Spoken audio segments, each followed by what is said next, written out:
our pastors who have blessed us. Wao wameweza kufanya sehemu yao na kwa kweli ujumbe wao umeendelea kuwa baraka kwetu. They have been able to do their part and their message has been a blessing to us. Na ninawaombea baraka katika utumishi wao. And I pray for God's blessings in their service. Mungu azidi kuwategemeza zaidi. And may God continue building them even more. Na nishukuru kwa wale wote ambao tumeweza kuungana nao kwenye huduma ya maombi. I want to thank you all that we've been together in the prayer sessions. Hata wale waliokuwa mbali wakitutazama nimepata salamu za watu wengi sana. And those who are away who are watching us, I've received lots of greetings from many other people. Na Mungu azidi kuwabariki pia. And may God continue blessing you as well. Katika usiku wa leo nina dakika chache za kuzungumza na nyie. I have a few minutes to talk to you tonight. Na tunapoelekea mwishoni mwa makambi haya mazuri kabisa. And as we are going to complete these camp meetings. Na kwa kweli yamekuwa ni makambi mazuri. And it's true that the camp meetings have been really beautiful. Kwa sababu tumekula kiroho na tumekula kimwili pia. Because we've been fed spiritually and physically as well. Kwa hiyo Mungu awabariki sana. So may God bless you so much. Na usiku huu wa leo pia. And tonight again. Ninatamani tukaangalie somo lingine la pekee. I wish that we look at another beautiful lesson. Na tutaenda kujifunza kwa nabii mmoja anaitwa Yeremia. And we are going to learn from a prophet named Jeremiah. Yeremia ni mmoja katika manabii wa pekee sana. Jeremiah is one of the very special prophets. Ni nabii aliyeitwa akiwa mdogo. And he's one of the prophets who were called by the time he was very young. Na hata Mungu alipomuita, and even when God called him, Yeremia alikuwa na mashaka. Jeremiah had doubt in his heart. Lakini Mungu akamwambia Yeremia, but God told Jeremiah, kabla sijakuumba nalikufahamu. Before I made you, I knew you. Kwa hiyo Mungu akamwambia nimekuweka kuwa nabii wa mataifa. So God told him, I've made you the prophet of nations. Napomzungumzia Yeremia, as I'm speaking about Jeremiah, nazungumzia nabii aliye na uzoefu wa kuzungumza na Mungu. I'm speaking about a prophet who spoke to God oftenly.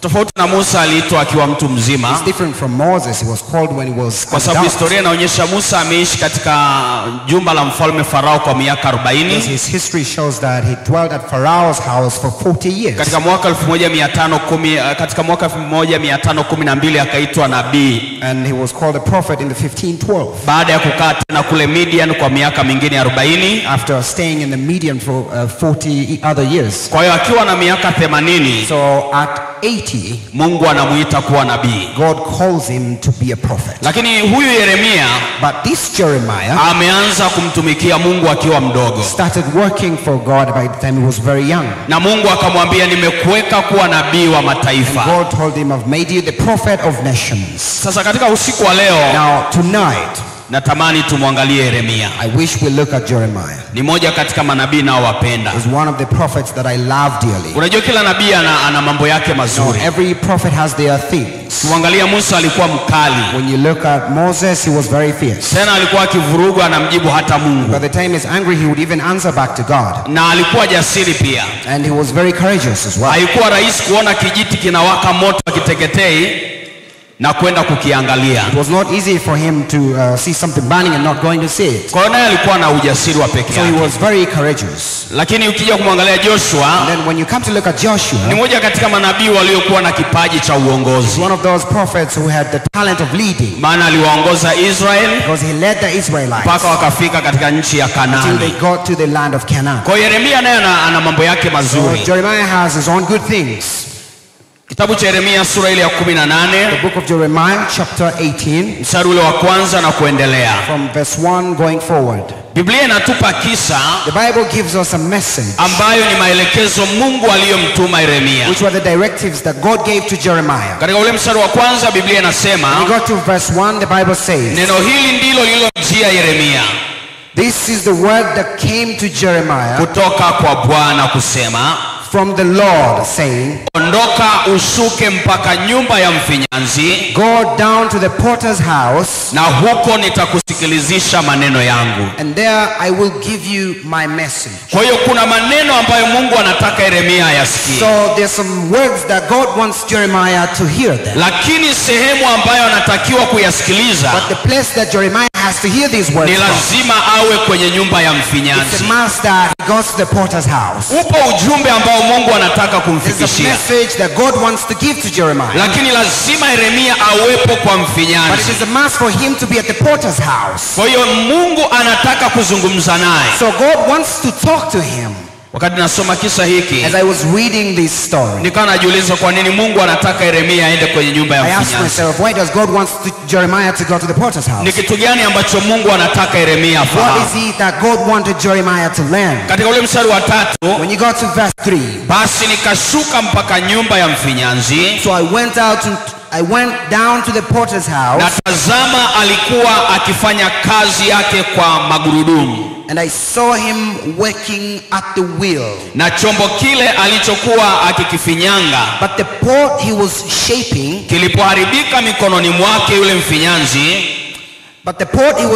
from the clay, akakifinyanga tena kuwa chombo kingine kama alivyoona vyema yule mfinyanzi kukifanya. but the pot he was shaping from the clay was made in his hand. So the potter formed it into another pot, shaping it as seemed best to him. Kwa huyu mfinyanzi, So this potter, wakati anafinyanga vyombo vyake, as he was making these clay pots, na unajua kipindi kile you know, by that time, wafinyanzi walikuwa ni moja katika matajiri, potters were one of the richest people, kwa sababu asilimia kubwa ya vyombo vilivyotumika vilikuwa vya udongo. because many of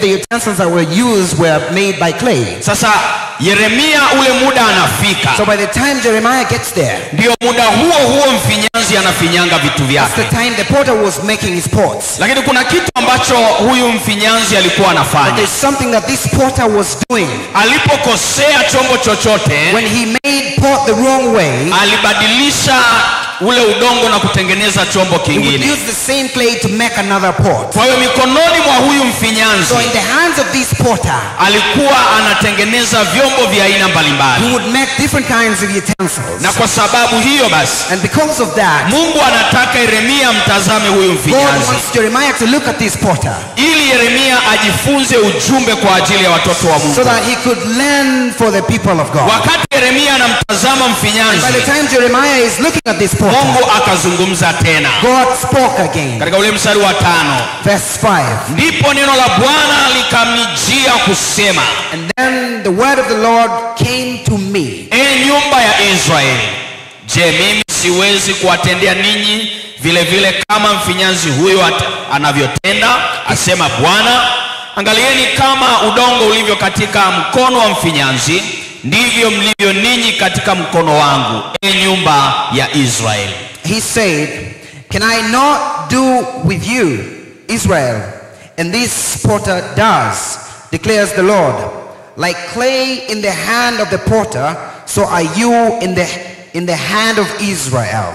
Kwa Mungu anamwambia Yeremia, So God tells Jeremiah, jinsi huyu mfinyanzi anavyofinyanga hivi vyombo, just like the claymaker makes the pots, je, mimi Mungu wenu siwezi kuwatendea kama mfinyanzi afanyavyo? can I not do with you like the potter does? Unajua mfinyanzi anapotaka kutengeneza vyombo, You know, when a potter wants to make utensils, lazima atafute udongo wa mfinyanzi, it's a must that he finds the clay. na kuna aina 3 za udongo. There are 3 types of clay. Na wakati mfinyanzi anapotafuta udongo, When the claymaker wants to look for the ina clay, maana kuna utengano wa udongo hapo unatokea, that means the separation of the clay that happens. na huu udongo unapotengana na udongo mwingine, When the sun separates from other kinds of sand, manake kama udongo ungekuwa unazungumza, I mean, if the sand would have the ability to talk, ina maana ingekuwa ni wakati mgumu sana kwa huu it would udongo, have been a very difficult time for this clay, maana wamezoea kuishi pamoja, because they are used to be together. lakini sasa But wanatengana. now they have to be separated. Lakini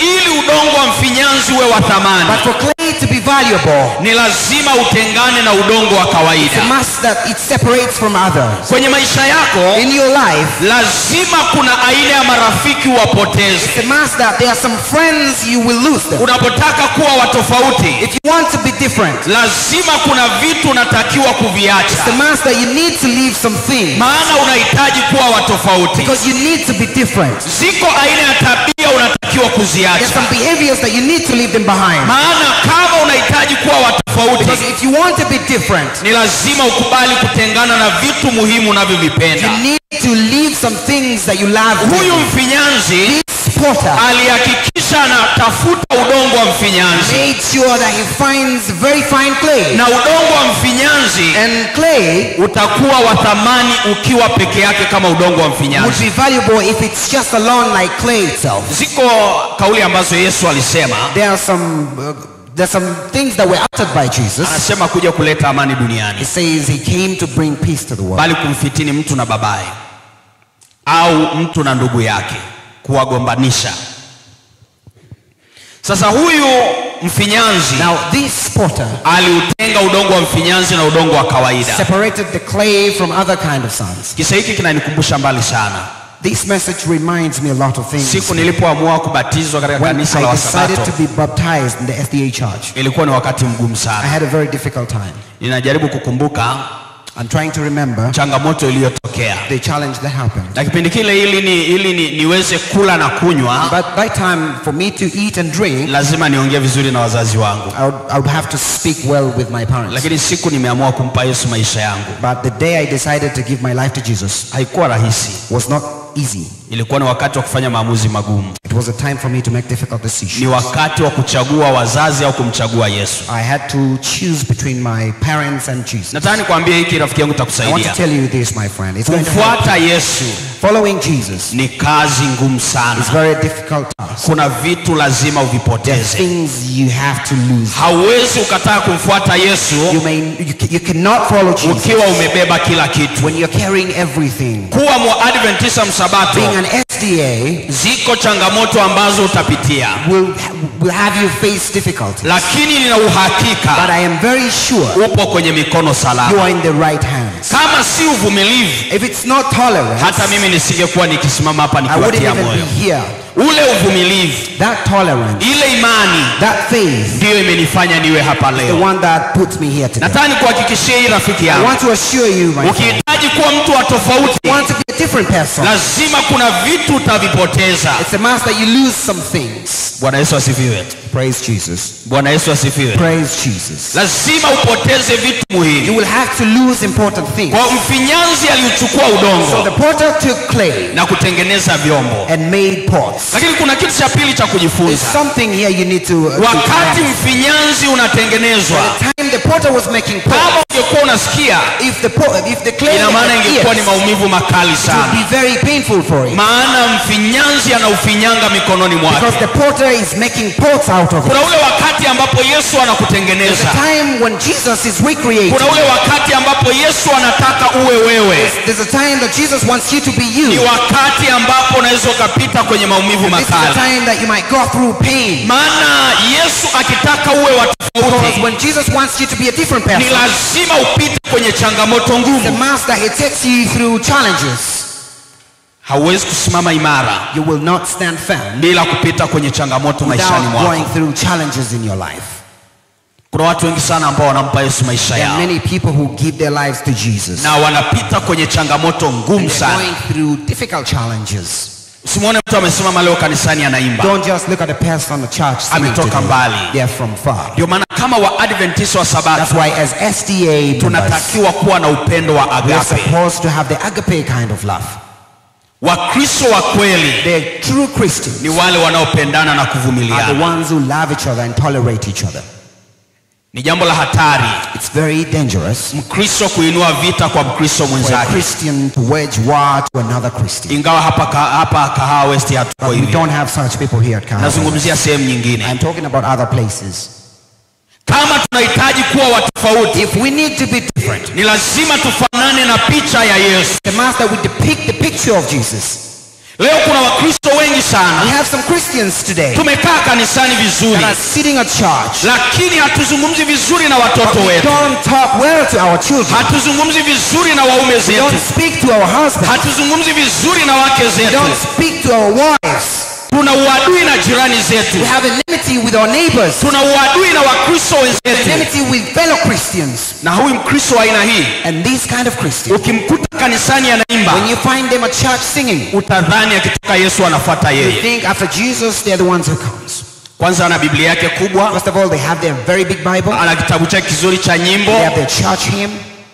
Na ana kanuni ya kanisa hata kama sio mzee wa kanisa. They have the church specific. Paka mwongozo wa mchungaji anao. And they even have the church policy. Lakini maisha yake hayaendani kabisa. It does not conform with the Christian life. Na kilichoandikwa ndani ya vitabu hivi. It doesn't conform with what is written in those books. Kuwa Mkristo, to be a Christian, ni zaidi ya kwenda kanisani. More than going to church. Kuwa Mkristo, to be a Christian, ni kufanana na Yesu. Pick the picture of Jesus. Kama usipofanana na Yesu, if you will not be like Jesus, bado ni kazi ngumu sana. It's a very difficult task. Lazima tabia zetu za asili zife. To mask that our behaviors, na Yesu atuinue tukiwa wapya. Created and Jesus lifts us and makes us. Katika makambi haya, in these camp meetings, ni wakati wa kutengeneza mambo yako. To recreate our things. Wewe na familia yako. You and your family. Wewe na Mkristo mwenzako. You and your fellow Christian. Tabia zetu za asili zife. May our behaviors, so that Jesus stays into our hearts. Nazungumza nini hapa? What am I saying here? Inamaanisha Mkristo, what I mean is, ni yule ambaye akikwazwa, is the one once anatamka baraka. Anatamka baraka. Yule ambaye akikwazwa habebi makwazo. Bwana Yesu asifiwe. Bwana Yesu asifiwe. Kwa hiyo huyu mfinyanzi, so this potter, anafinyanga vitu mikononi mwake. He's making pots from his hands. Na Yeremia anamtazama. And Jeremiah looks at him. Katika usiku wa leo, tonight, kubali Yesu afinyange maisha yako. Let Jesus recreate your life. Atoe yasiyofaa. Let him remove what's not needed. Na aweke tumaini ndani yako. And put hope inside. Akufanye uwe wa thamani tena. And make you valuable again. Ni wakati wa maumivu. It's the time of pain. Wakati unafinyangwa. By the time you're being recreated. Lakini habari njema, but the good news is, unaenda kuwa wa tofauti. You're going to be different. Unaenda kuwa wa tofauti. You're going to be different. Ngoja nikwambie kitu kimoja. Let me tell you one thing. Shetani hawezi kukuacha kirahisi. The serpent will not let you go easily. Wakati Yesu anapigana kukuokoa. By the time Jesus is fighting to save you. Yesu anapigana kukuokoa. Jesus is fighting to save you. Shetani hawezi kukuachia kirahisi. The serpent will not leave you easily. Ni wakati ambapo unaweza kupitia magumu mengi. It's the time that you might go through difficult things. Katika maisha yako. In your life. Ili ufike mbali zaidi. For you to go far. Kubali kutengenezwa na Yesu kila dakika. You need to let Jesus recreate you. Mungu anamwambia Yeremia, and Jesus tells mimi siwezi kuwatendea kama yule mfinyanzi. And I do like what the potter does. Siwezi kuwatendea kama mfinyanzi anavyofanya. How the potter does. Ngoja nikwambie rafiki yangu. Let me tell you my friend. Mungu anakupenda. God loves you. Kama usiku wa leo. And tonight. Utaweka agano kwake. We are going to have a covenant. Na macho yako yakamwangalia yeye. May your eyes look at who is above. Utafika mbali sana. And you're going to go far. Na Mungu atakubadilisha. And God is going to change. Jitoe kwa ajili yake. Just give yourself for him. Jitoe kwa ajili yake. Give yourself for him. Nataka nikwambie kusimama na Yesu. I want to tell you to stand firm with Jesus. Ni kitu cha thamani sana. It's something very valuable. Hata mimi leo nasimama kuwatia moyo. And I'm also standing here to encourage you. Ni kwa sababu najua ninayemtumikia. Because I know who I work for. Na ukishajua unayemtumikia, when you know who you work for, utajua namna ya kuishi naye. You will know how to live with. Kuna maumivu unayo. There are pains that you have. Lakini uko kwenye mikono ya mfinyanzi. But you are in the hands of the potter. Mfinyanzi anakufinyanga upya. This potter is recreating again. Usiogope. Do not worry. Usiogope. Do not be dismissed. Simama na Yesu. Stand with Jesus. Acha Yesu abebe utu wako. Let Jesus carry yourself. Acha Yesu abebe maumivu yako. Let him carry your pain. Mungu akubariki sana. May God bless you. Katika usiku wa leo. And tonight. Ni nani anasema? Who says? Mimi niko tayari kuwa mikononi mwa Yesu. I'm ready to be in the hands of Jesus. Anifinyange upya. May he create me again. Tupoelekea mwishoni kabisa. As we wind up tonight. Kila neno lilofaa nimewaambia. Kila neno lilostahili nimewaambia. I told you every valuable word. Ili ikawe uzima kwako. So that it can be life to you. Mwangalie Yesu. Look at Jesus. Mwangalie Yesu. Look at Jesus. Kama unahitaji kubatizwa kesho. If you need to be baptized tomorrow. Angalia msalaba. Look at the cross. Angalia msalaba. Look at the cross. Hautabatizwa kirahisi. You will not be baptized easily. Utapita kwenye changamoto. You will go through challenges. Wazazi watakuwa wakali. Your parents will be fierce. Marafiki watakuacha. Your friends will leave you. Lakini nataka nikwambie. But I want to tell you. Yesu hatakuacha. Jesus will not leave you. Yesu hatakuacha. Jesus will not leave you. Anakuwazia mema. He's thinking good of you. Anakuwazia mema. Thinking good of you. Ninajua vizuri. And I know very well katika maisha yako that in your life hujui ufanye maamuzi gani. You know what decisions to make. Ninakwambia angalia msalaba. And I'm telling you, look at the cross. Huyu Yesu wa mbinguni, Jesus of heaven, yeye anakuthamini sana. Loves you. Hautakuwa wa mwisho kukataliwa. You will not be the last na one to be rejected. hautakuwa wa kwanza kukataliwa. You will not be the first one to be rejected. Kwa watu wengi walipomwangalia Yesu, when so many people looked at Jesus, ilikuwa ni maumivu kwao. It was painful. Lakini baadaye sasa ni furaha kwao. But now it's happiness for them. Mungu akubariki sana. May God bless you. Wewe ambao unasema usiku wa leo, you who is saying tonight, uko tayari kumpa Yesu maisha yako, ready to give my life to Jesus. Na kualika simama pamoja nami. I invite you to be on your feet together. Na kualika tusimame pamoja. I invite you to be on your feet together. Mungu anakuwazia mema. God is thinking good of you. Kama kuna mtu mmoja anasema, if there is one person that says, niko tayari kumpa Yesu maisha yangu, I'm ready to give my life to Jesus, njoo hapa mbele. Come to the front. Njoo hapa mbele. Just come to the front. Mpe Yesu maisha yako. Give your life to Jesus. Na kesho mchana, and tomorrow in the afternoon, tutakuwa na maombi ya pekee tena. We're going to have special prayers. Kuendelea kujikabidhi kwa Bwana. So we can continue giving ourselves to Jesus. Maana hata hivyo, because even though Mungu anakuwazia mema, God is thinking good. Unataka kumpa Yesu maisha yako, njoo hapa mbele. You want to give your life to Jesus, come to the front. Piga hatua, sogea mbele. Just make steps ahead and come to the front. Njoo rafiki yangu. Come my friend. Usiangalie aliyesimama jirani yako. Do not look at whoever is standing next to you. Yesu. Just look at Jesus. Barikiwe sana binti. Mungu akutie nguvu. May God bless you. Nani mwingine ambaye yuko tayari kumpa Yesu maisha yake? Wants to give their lives to Jesus. Njoo tushikane mikono. Just come, let me hold your hand. Ubarikiwe sana. May God bless you. Mungu akupe ushindi. May God give you. Mungu akupe nguvu. May God give you power. Nani mwingine sehemu fulani anasema, who else somewhere else mara kesho kuna ubatizo. Because we have baptism tomorrow. Huu ni wito wa mwisho. And that's the last calling I'm giving. Katika usiku wa leo. Tonight. Leo mpe Yesu maisha yako. Just give your life to Jesus tonight. Hata kama ulijitoa jana, even if you gave yourself yesterday, au juzi, or the day before yesterday, njoo mbele rafiki yangu. Just come to the front. Hebu zungumza na jirani yako uliye naye. Speak to your neighbor. Ikiwa anahitaji kusindikizwa hapa mbele, msindikize. They need to be escorted to the front, just escort them. Oh, barikiwe sana kaka yangu. May God bless you, my brother. Mungu akupe ushindi katika kila hatua. May God give you victory in every step. Sogea hapa mbele. Just come to the front. Mwangalie Yesu. Look at Jesus. Angalia msalaba. Look at the cross. Hapo ndipo palipo na ushindi. There is where the victory is. Hata kama ulikuwa mshiriki zamani, even though you were an STA before, ukaanguka, and then you backslid, rudi miguuni pa Yesu. Just come back to the feet of Jesus. Njoo tena kwa Yesu. Come again to Jesus. Ubarikiwe sana mzee wangu. May God bless you, my Njoo rafiki yangu. Come my friend. Hata kama ulikuwa mshiriki, even though you were an STA, ukarudi nyuma kwa sababu mbalimbali, then you backslided because of so many reasons. Huko kanisani muangalie Yesu. Just you're in church and you need to look at Jesus. Usione aibu kujitoa. Do not shy away to give yourself. Njoo mbele.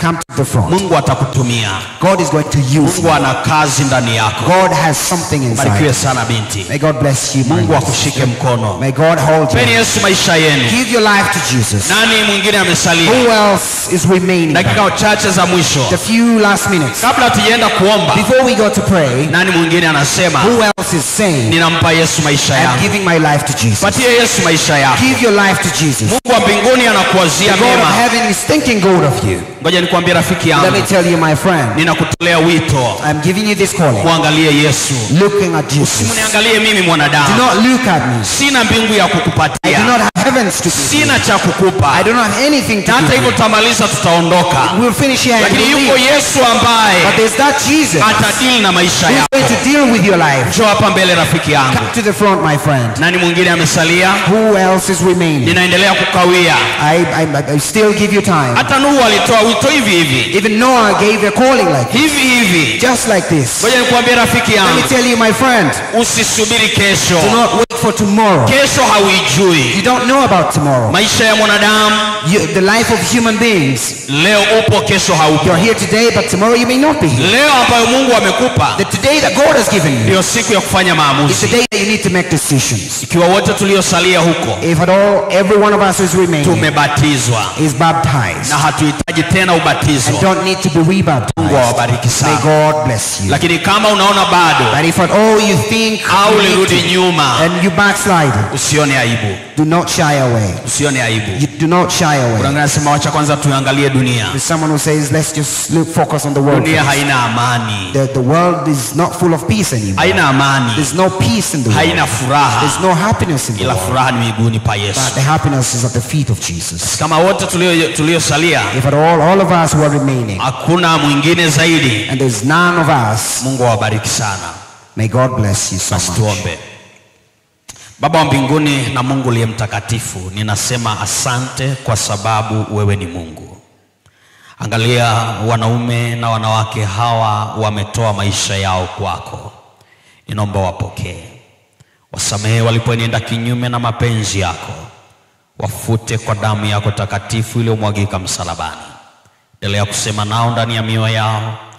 Najua baadhi yao kuna watakaopita kwenye changamoto ngumu kwa sababu ya kutoa maisha yao kwako.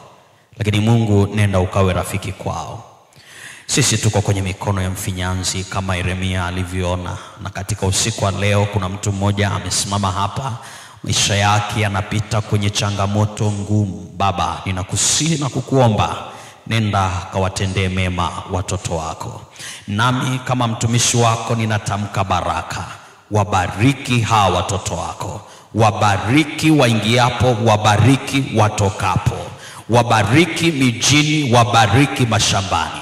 Usiku wa leo wape usingizi mwema. Wapatie ndoto njema. Kila ndoto zinazoletwa na adui tunazikataa kwa jina la Yesu. Ninaomba achilia ndoto za baraka, achilia ushindi kama tulivyokuomba, na sasa tunaendelea kukuomba na bado tutaendelea kukuomba. Baba wa mbinguni na Mungu ishie milele zote, ninaomba utupiganie, ninaomba ututunze, ninaomba utuhurumie, ninaomba utupe kibali zaidi, ninaomba utupe neema zaidi katika jina la Yesu. Amen. Mungu awabariki. Nawatakia usiku mwema, na sisi tuliojitoa, fikiri kama kutakuwa na maelekezo mengine uongozi wa kanisa utatupatia. Mungu awabariki sana.